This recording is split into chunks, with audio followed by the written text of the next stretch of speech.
Auzubillahiminash-shaytanir-rajim. Bismillahir-Rahmanir-Rahim. Allahumma salli ala Muhammadin wa ali Muhammad wajal farajana ajmain.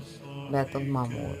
The term Baitul Mamur translates to Kaaba in heaven in English, which is a place for angels to worship and is similar to the Kaaba on earth.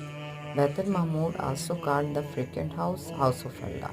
70,000 angels visit Baitul Mamur every day and they'll never return.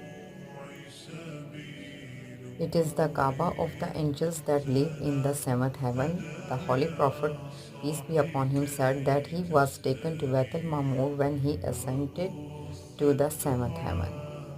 Allahumma salli ala Muhammadin wa ali Muhammad wa jal